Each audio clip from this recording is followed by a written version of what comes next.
का हमारा एपिसोड है जीवात्मा, अंतरात्मा और परमात्मा। भाई और बहनों, बहुत ही सुंदर विषय है। आत्मा किसे कहते हैं ये जानना जरूरी है। असंख्य चेतनामय परमाणुओं के पिंड को आत्मा कहा जाता है और इस आत्मा के 3 स्तर होते हैं, एक जीवात्मा, दूसरा अंतरात्मा और तीसरा परमात्मा। जीवात्मा एक सामान्य व्यक्ति होता है, ये सामान्य आत्मा होती है।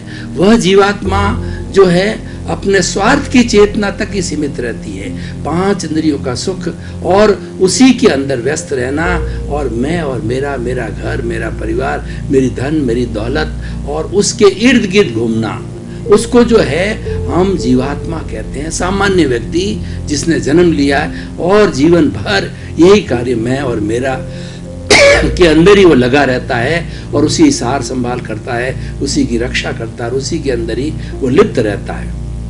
लेकिन उसके अलावा भी हमारी आत्मा का स्तर होता है जब व्यक्ति को आत्मज्ञान मिलता है, जब व्यक्ति को सही दिशा मिलती है, सही दृष्टि, सही सोच मिलती है और उसकी रॉन्ग बिलीफ समाप्त होती है। यानी जब उसको ज्ञान मिलता है तो ज्ञान मिलने के साथ साथ के अंदर उसके अंदर जो है एक आत्मा का प्रकाश होता है, एक आलोक होता है और वह जीव जो है जीवात्मा से अंतरात्मा बन जाता है।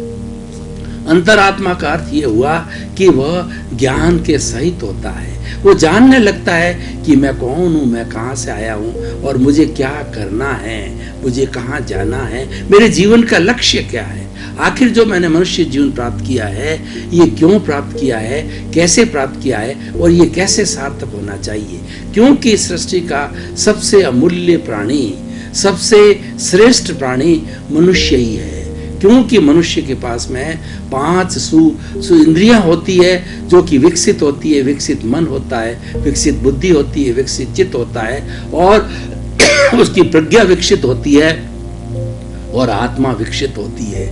इस तरीके से मनुष्य जीवन सर्वश्रेष्ठ जीवन है। तो सर्वश्रेष्ठ जीवन के अंदर हमें सर्वश्रेष्ठ बातें सोचनी चाहिए और उसके अनुरूप जो है हमें कार्य करना चाहिए।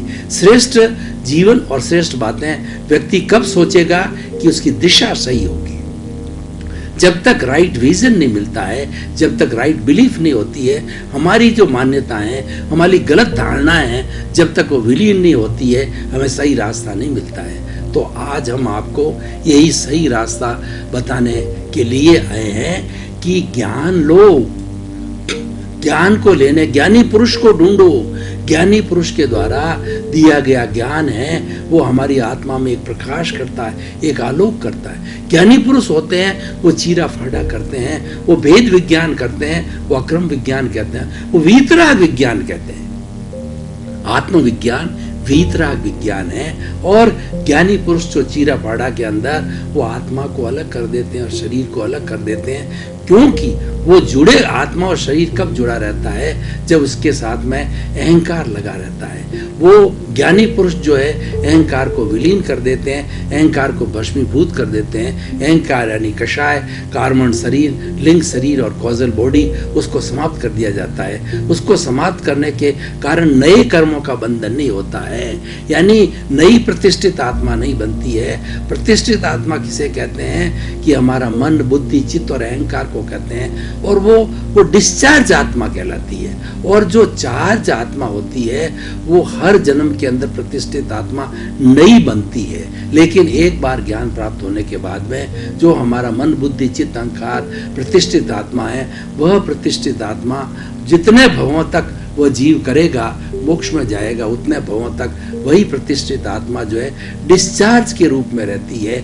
यानी डिस्चार्ज क्या होता है कि हमारे भव भवांतर के जो कर्म जो है वो हमारे साथ जुड़े हुए हैं, उसकी निर्जरा होती है, उसका झरण होता है, उसका डिसोसिएशन होता है और वो हमारी आत्मा से जो अलग हो जाती है।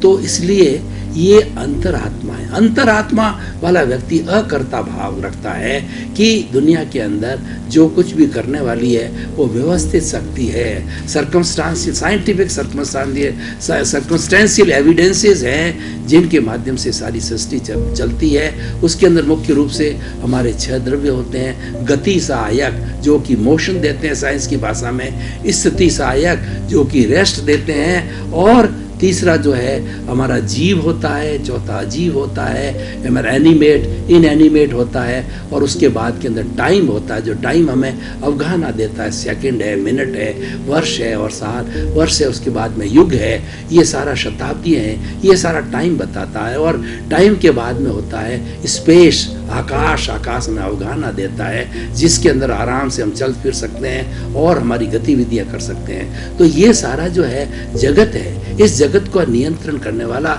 इस जगत को चलाने वाला वह व्यवस्थित शक्ति है, वो संयोग जुटाती है। जैसे जैसे जीव का जो है उसका उपादान होता है, भीतर कर्मों का उदय होता है, या भीतर जो है उसके जो है वो प्रारब्ध होता है, उसके अनुरूप वो संयोग जुटाती है। अगर प्रारब्ध के अंदर पुण्य आता है तो पुण्य के संयोग जुटाती है, और अगर प्रारब्ध में उदय के अंदर जो है वो पाप का भाव आता है तो वो पाप के संयोग जुटाती है। तो इस तरीके से सारा जो हमारा कर्मों का जो भुगतान होता है, कर्मों का जो विलय होता है, वह सारा जो हमारी व्यवस्थित शक्ति के संयोगों के माध्यम से होता है। और अंतरात्मा समझने वाला व्यक्ति जो है, जो अंतर्मात्मा बन जाता है, वह इस बात को हृदयंगम कर लेता है।